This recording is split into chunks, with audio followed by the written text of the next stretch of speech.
Long, long ago, in a kingdom called Herod, there was a king named Hrothgar who was throwing a grand feast. Nom nom nom.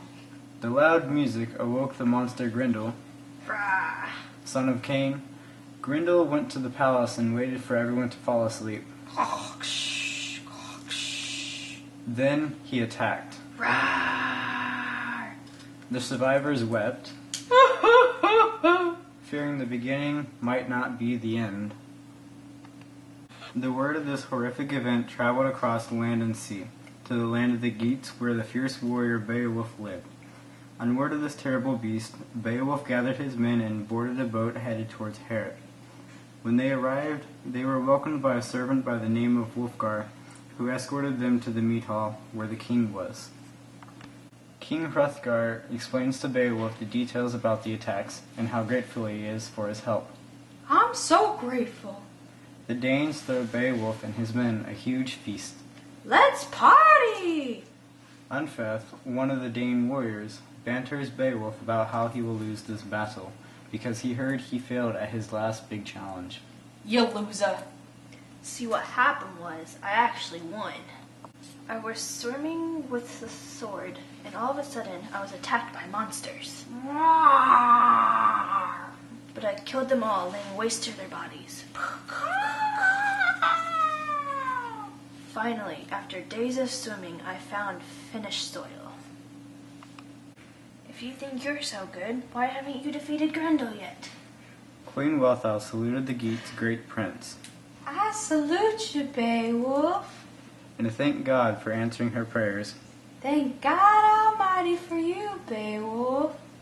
Beowulf ensures her that his heart is firm and his hands ready. The party continued until everyone fell asleep. Grendel sneaks in and kills one of the sleeping men. Ah!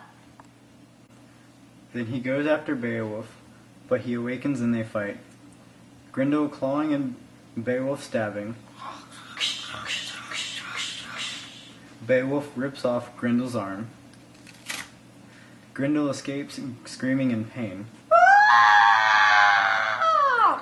The warriors went and searched for Grendel and found him dead in the murky darkness. The whole kingdom rejoiced. Woo!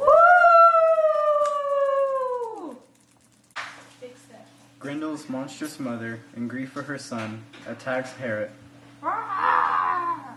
and in her dripping claws she carries off one man, Hrothgar's closest friend. So they awaken Beowulf to go after her. Wake up! Beowulf jumps into her underwater lair. She starts clawing at him, Claw, claw, claw! but can't hurt him because of his mail shirt. He starts fighting back with his sword, but finds it won't pierce her skin, so he starts fighting with his bare hands. Punch, punch, punch, punch. Then he sees, hanging on the wall, a heavy sword. He uses it to cut off her head. Ah! He then finds Grendel's limp body, dead in a quarter, and cuts off his head for a last source of revenge.